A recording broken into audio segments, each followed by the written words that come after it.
సనాతన సంస్కృతికి స్వాగతం. బొట్టుని సంస్కృతంలో తిలకం అంటారు.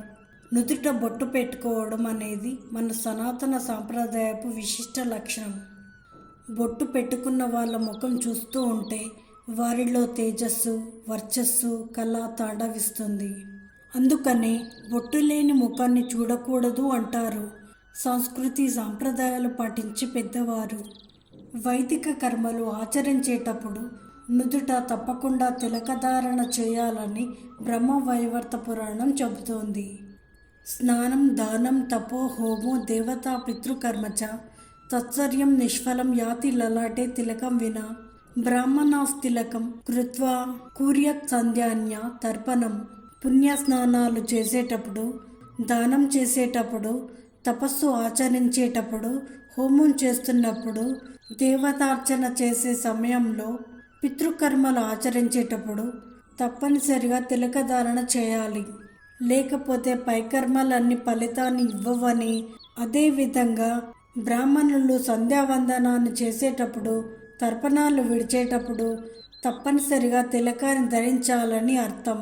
పద్మపురాణం, ఆగ్నేయ పురాణం, పరమేశ్వర సంహితలోనూ బొట్టు ప్రస్తావన కనిపిస్తుంది. మన దేహంలోని ప్రతి ఒక్క శరీర అవయవానికి ఒక్కొక్క దేవతలు ఉన్నారు. నుదుటకు బ్రహ్మదేవుడు అధిదేవత. నుదురు బ్రహ్మస్థానం కనుక బ్రహ్మస్థానమైన నుదుట తిలకం బొట్టు పెట్టుకుంటారు. నుదుట యందు సూర్యకిరణాలు సోకరాదు. ఇది ఆరోగ్య సూత్రం. నుదుటి భాగాన్ని జ్ఞాన నేత్రం, శక్తి నేత్రంగాను అభివర్ణిస్తుంటారు. మన శరీరంలో 7 చక్రాలు ఉంటాయి. అందులో 6వ చక్రమే 3వ కన్నుగా పిలుస్తారు. అంటే కనుబొమ్మల మధ్య ఉన్న నుదురు భాగాన్ని అలా పిలుస్తారు. యోగ పరిభాషలో ఈ నుదుటి ప్రదేశాన్ని ఆజ్ఞచక్రము అని పిలువబడుతుంది. నుదుటి 2 కన్నుబొమ్మల మధ్య ఉండే ఆజ్ఞచక్రం మీద వేలితో నొక్కుతూ సింధూరాన్ని దిద్దుకోవడం వల్ల అక్కడి నరాలు ఉత్తేజితమై జ్ఞాపక శక్తిని, ఆలోచన శక్తిని పెంపొందిస్తాయని యోగశాస్త్రం చెబుతోంది. ఇది మానసిక ఆరోగ్యానికి మేలు చేసే హార్మోన్లను పెంపొందించి ఒత్తిళ్లను దూరం చేస్తుందని, మంచి ఆలోచనలు కలిగించేందుకు తోడ్పడుతుందని చెబుతారు శాస్త్ర నిపుణులు. బొట్టు పెట్టుకోవడం వల్ల 2 కనుబొమ్మల మధ్య శక్తి సమతుల్యం అవుతుంది. అలాగే ఏకాగ్రత, శ్రద్ధ మెరుగవుతాయి. రక్త సరఫరా సాఫీగా సాగుతుంది. నొసట తిలకధారణ వల్ల శరీరం చల్లబడుతుంది, తేజస్సు పెరుగుతుంది. నుదిటిపై తిలకం వశీకరణ మంత్రం మాదిరి పనిచేసి ఎదుటి వారి దృష్టిని ఆకర్షిస్తుంది. కుంకుమ బొట్టు దుష్టశక్తుల నుంచి రక్షణనిస్తుంది. కనుబొమ్మల మధ్య తిలకధారణ చేస్తే జ్ఞానచక్రం మేల్కొంటుందని చెబుతారు.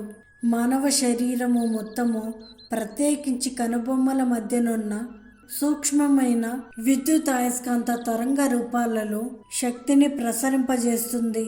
అందువలనే విచారంగా నున్నప్పుడు వేడి కలిగి తలనొప్పి వస్తుంది. తిలకము మన నుదిటిని చల్లపరిచి వేడి నుండి రక్షణనిస్తుంది. శక్తిని కోల్పోకుండా మనల్ని కాపాడుతుంది. చందనం, విభూతి, కుంకుమ వీటిలో ఏది ధరించినా మంచిదేనంటోంది హైందవ ధర్మం. మనము ఏ వేలితో బొట్టు పెట్టుకుంటే ఏమి జరుగుతుంది? బొటన వేలితో బొట్టు పెట్టుకుంటే పుష్టి కలుగుతుంది. చూపుడు వేలితో బొట్టు పెట్టుకుంటే ముక్తి కలుగుతుంది. మధ్య వేలితో పెట్టుకుంటే ఆయుష్ పెరుగుతుంది. ఉంగరపు వేలితో పెట్టుకుంటే అన్నానికి ఏ లోటు ఉండదు. చిటికెన వేలితో మాత్రం బొట్టు పెట్టరాదు.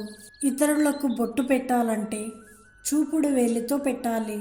అలా కాకుండా మధ్య వేలితో కానీ ఉంగరపు వేలితో కానీ పెడితే ఎదుటి వారి కర్మలు మనకు వస్తాయి. అందుకే చూపుడు వేలితో ఎదుటి వారికి బొట్టు పెట్టాలి. దేవతలకు కుంకుమ, గంధం పెట్టేటప్పుడు ఉంగరపు వేలితో పెట్టాలి. కుంకుమ కింద పడటం అశుభంగా భావిస్తారు చాలామంది. ఇది అపోహ మాత్రమే.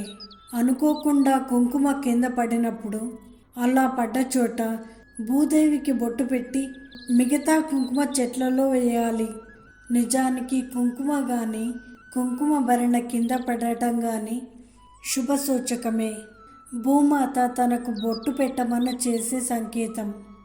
ఏదైనా పూజ కానీ వ్రతం కానీ చేసేటప్పుడు కుంకుమ కింద పడటం అత్యంత శుభకరం. అది అమ్మవారి అనుగ్రహం. భూమాత మన చేత బొట్టు పెట్టించుకున్నట్టుగా భావించాలి.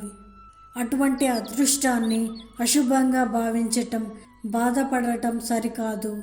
ఈ వీడియో మీకు నచ్చినట్టయితే సబ్స్క్రైబ్ చేయండి, లైక్ చేయండి, షేర్ చేయండి.